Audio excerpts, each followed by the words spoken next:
kingdom.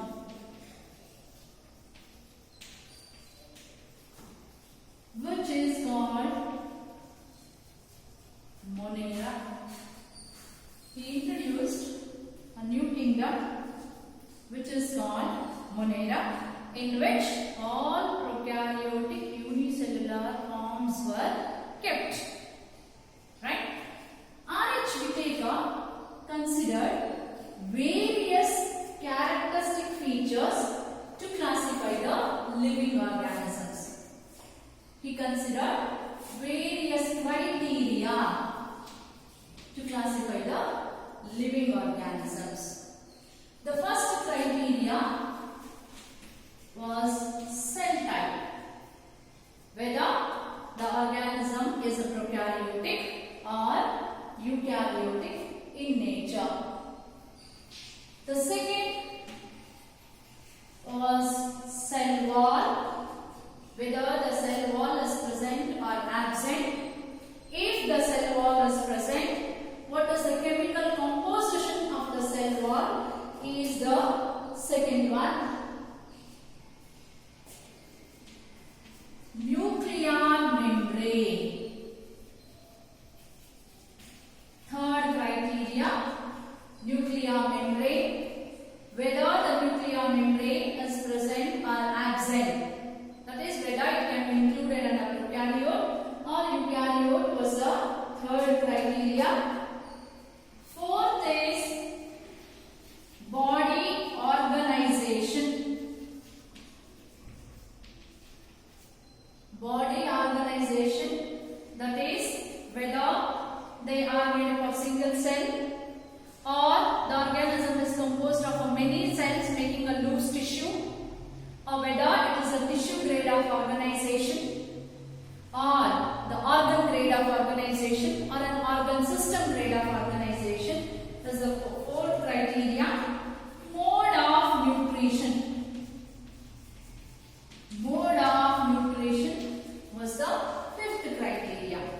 So considering all these criteria, the living organisms were classified into 5 kingdoms.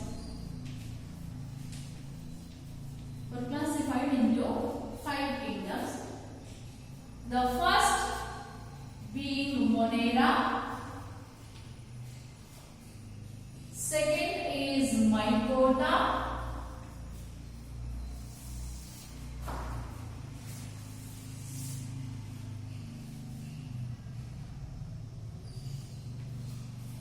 Mycota, Protista, then Plantae, Animalia. Plantae and Animalia. If you see the first type, the cell type, whether they are unicellular or multicellular, all the members of Monera were unicellular, whereas the members of Mycota were multicellular. Protista, again unicellular. Plantae and Animalia, both were multicellular in nature. So all the organisms that were unicellular organisms are placed under 2 groups, that is Monera as well as Protista. Multicellular organisms were grouped into the Mycota, Plantae and Animalia. Now we will see later what are the differences among them again. The cell wall was present in Monera, present in Mycota also. Protista may or may not be present. Some forms of protistans have cell wall, some did not have cell wall. Plantain was present in all the different groups of plants, whereas in Animalia it was again absent in nature.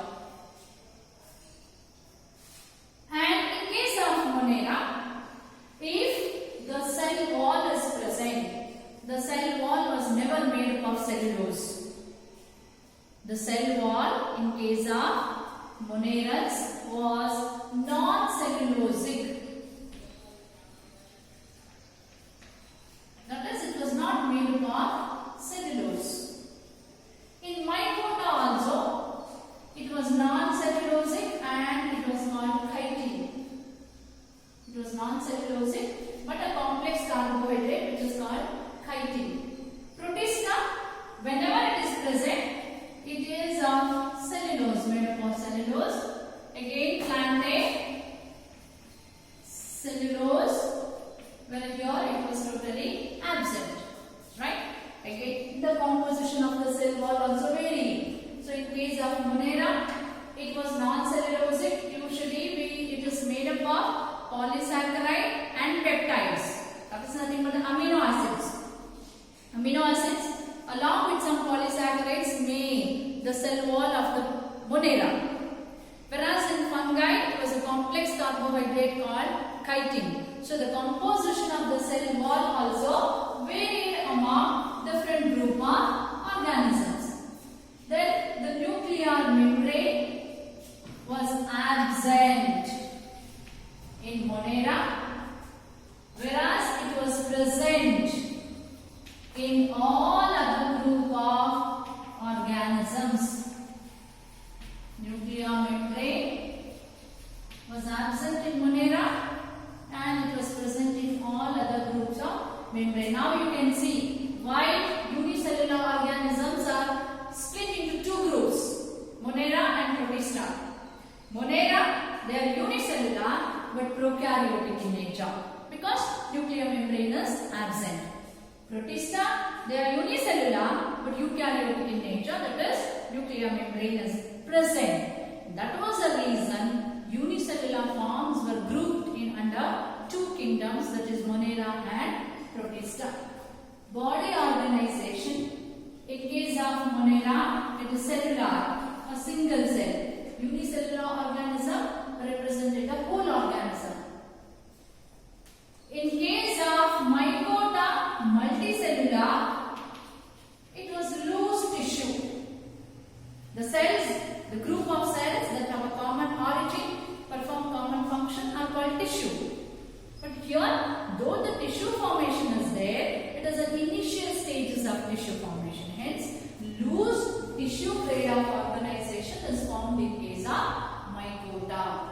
Again, Protista, cellular, because they are unicellular in nature, the cellular grade of organization. Plantain, it is tissue or organ system of organization. Now it is more complex, so they are becoming more complex. Multicellular forms are becoming more complex. The different groups of cells are organized into tissue. Different tissues are organized into an organ grade of organization. Compared to all the previous three groups, much complicated or body organization is seen in case of plantain. Animalia, it could be tissue or organ and organ system of body organization. Right? So here different organs come together to perform a common function. You have digestive system, which is an organ system. Circulatory system is a group of organs, isn't it? Excretory system, group of organs. Again, nervous system, group of organs.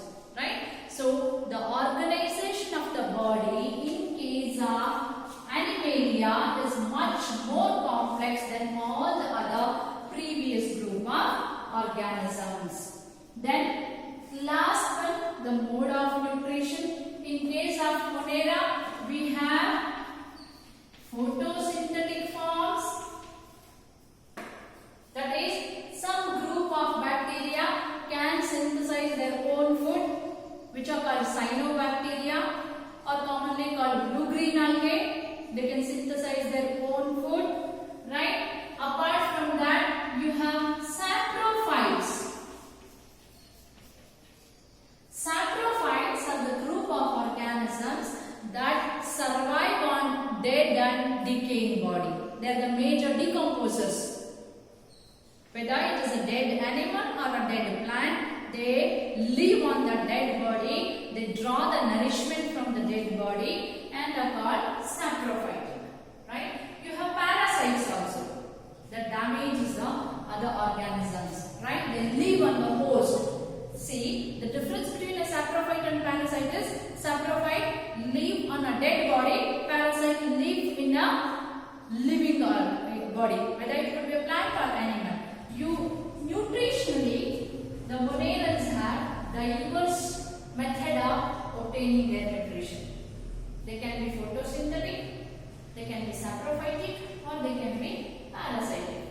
But majority of the fungi, they are again saprophytes. Right? They live on the dead and decaying body. Protista, you have some photosynthetic forms such as euglena or the diatoms, dinoflagellate, and some of them are parasitic in nature.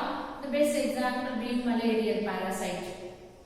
Right? Plasmodium vivax belongs to Protista. Under Protista, there is one more subgroup called protozoans that they belong there. Right? Plantae, almost all of them are photosynthetic forms. They can synthesize their own food. Whereas animals, Animalia, they are called heterotrophs. Heterotrophs means they depend on other organisms for their food. Of course we are, isn't it? We are dependent on the plant and other animals for the food. And members of Animalia, they show holozoic mode of nutrition. Holozoic means we engulf the food and we digest it inside our digestive system. They show holozoic nutrition, right? We eat the food and it will be digested, and from the digested food, nourishment is drawn. Such a type of nutrition is called holozoic nutrition. So considering all these criteria, all these 5 criteria, and now we can see how clearly we can draw general characteristic features. All those organisms that show holozoic nutrition are under Animalia. Holozoic nutrition, organ system of organization, the nuclear membrane present, cell wall absent, and cell type is multicellular. All those are placed under kingdom Animalia. Similarly, you can see the common characteristics of nature of Monera. So this method of classification is widely accepted, and you always expect many questions on this method of classification. Say questions such as, all the unicellular eukaryotic forms are placed under dash kingdom in 5 kingdom classification. They must be unicellular and they are eukaryotic. Eukaryotic means proper nucleus should be present. Where are they? They are under Protista. They are unicellular and the nuclear membrane is present, hence they are eukaryotic. You can mention it. These are eukaryotes. These are also eukaryotes. These are also eukaryotes. Mycota is also eukaryote. Only Monera are prokaryotic. The next type of question. Unicellular prokaryotic organisms are kept under kingdom Monera. Isn't it? And the number of kingdoms in which the organisms that show holozoic type of nutrition are placed under. How many kingdoms they are placed? The organisms, I repeat the question, the organisms that show holozoic type of nutrition are placed under how many kingdoms in 5 kingdom classification system? Your options will be 1, 2, 3 or 5 like this. So obviously they are placed under only one kingdom, that is kingdom Animalia. Or the question may be the criteria that are considered to classify the living organisms. Right? The criteria, and 5 criteria are here, and if you remember the criteria, you will be able to answer the question. Or the other question could be, under how many kingdom photosynthetic forms are kept in 5 kingdom classification? The option could be 2 or 3, 4 or 5, like that. And if you see here, we have photosynthetic forms in Monera. Yes or no? We have photosynthetic forms in the Protista. As I said, some of them are photosynthetic or some are saprophyte or some are parasitic. And you have all the different groups here. So, you have one kingdom where the photosynthetic forms are present, the second kingdom where the photosynthetic forms are present, and the third kingdom where the photosynthetic forms are present. Such questions may be asked. Recently, one more scientist by name Carl Woese has proposed one more system of classification, which is called 6 kingdom classification.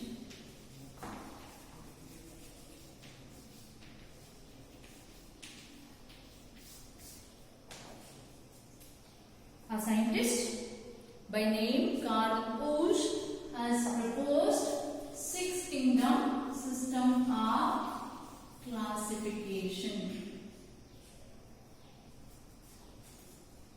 And what was the need of classifying the organisms into 6 kingdom? The need was kingdom Monera. As I mentioned, the kingdom Monera has all the bacteria in it. We will be studying them later in detail. The bacteria, which are unicellular forms, they have cell wall present in them, isn't it? And they may be photosynthetic or non-photosynthetic forms, and they are always prokaryotic, that is, they don't have well-developed nucleus in them. But when a detailed study of kingdom Monera was carried out, Carl Woese could find out the bacteria that are present in the kingdom Monera varied in their cell wall composition and in the composition of the cell membrane, or what we call as a plasma membrane. So, he divided kingdom Monera into 2 groups, which are called Eubacteria and Archaebacteria. Kingdom Monera was divided by Carl Woese again into 2 kingdoms, that is Eubacteria and Archaebacteria. What was the criteria to divide them into 2 groups is cell wall composition. They had various different components in their cell wall. The cell wall of Eubacteria was entirely different from that of a cell wall of Archaebacteria. And lipid composition.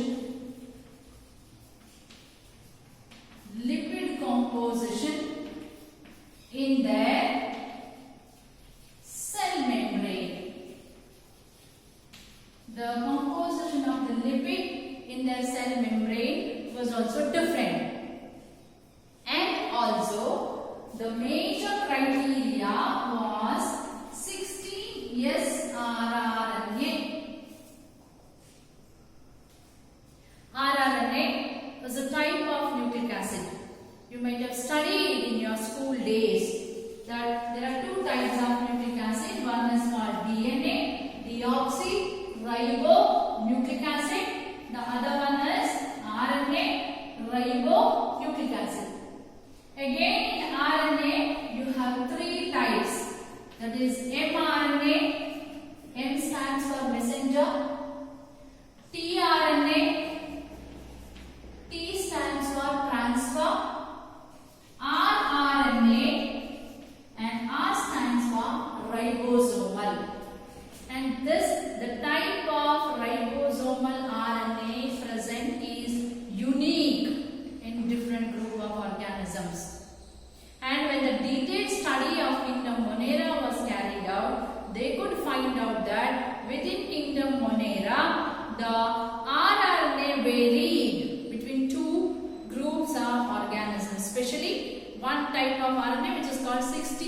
srRNA, and 16 srRNA always gives you evolutionary history of an organism. What are their ancestors? How they were formed? What are the new characters that are present in them? All those information will be given by studying a 16S rRNA. By considering variation in their 16S rRNA, the cell wall composition and the lipid composition in their cell membrane, the bacteria was again classified into two groups, that is Eubacteria and Archaebacteria. Apart from these two, that is the first one Eubacteria, second Archaebacteria, the remaining kingdoms were retained as it is. That is Mycota, fourth is Protista, then Plantae, then Animalia. So Carl Woese proposed a 6-kingdom classification where the entire living organisms were classified into 6 kingdoms. The Monera was divided into 2 kingdoms, that is Eubacteria and Archaebacteria. Archaebacteria, these are also prokaryotic in nature, but what makes them special is they are capable of surviving in extreme environmental conditions. Extremophiles we call them as. They can tolerate the temperature of above 100 degrees centigrade also. Right? They can be present in thermal vents where the temperature is very high. They can be present in a North Pole where the temperature is very low. They can be present in a high salt condition or under high pressure. These are some of the deep sea forms that can be found. Like this, they are capable of surviving under all the extreme conditions. What makes them unique is the chemicals that are present on their cell wall, the chemicals that are present on their cell membrane makes them extremophiles, which are absent in Eubacteria. Eubacteria cannot tolerate or cannot withstand extreme conditions, whereas the Archaebacteria can withstand the extreme environmental conditions. Hence, the Monerans were divided into 2 kingdoms. By putting together all these 6 kingdoms, the same Carl Woese proposed 3 domains of living organisms. Domains means major groups. By putting together all these 6 kingdoms, Carl Woese proposed 3 domains of living organisms. The first one is called Eubacteria. Second is Archaebacteria. And third is Eukarya. The group Eukarya included Mycota, Protista, Plantae and Animalia. That means they all are eukaryotic forms. Right? Some, that is the members of Protista, they were unicellular, except that all others are multicellular in nature. So, all the 6 kingdoms were grouped under 3 domains. These 3 domain system of classification was again given by Carl Woese. Currently, we follow the Carl Woese method of classification system to study the living organisms. They are divided into different forms. So, as the classification system progressed, the organisms that were mixed up in the different groups were separated. Unicellular were separated from multicellular. Prokaryotes were separated from eukaryotes. Photosynthetic forms were separated from non-photosynthetic forms. Like this, the organisms based on their similarities and dissimilarities were divided into different groups. And these, if you study the individual kingdom, you will be able to draw certain common characteristic features in each kingdom. Again, in each kingdom, you will have various subgroups that will go on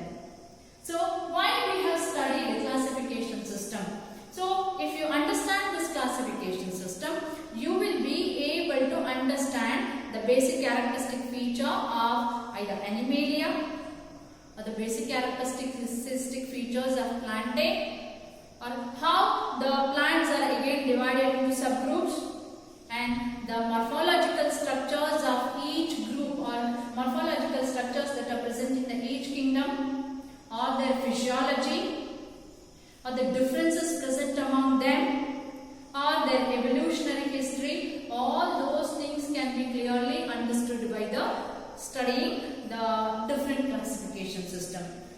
So to sum up, dear students, we have divided entire living world into 6 kingdoms according to Carl-Rusch, or the 5 kingdoms according to Whittaker system, right? And Whittaker's system of classification is since enormously studied. There you will be studying kingdom Monera.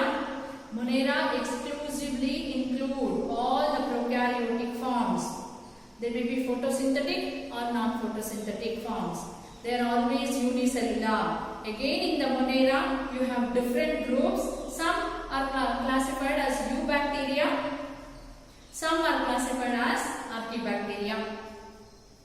The second one, kingdom Mycota, wherein in the Mycota all the fungi are included. They are eukaryotic, multicellular in nature.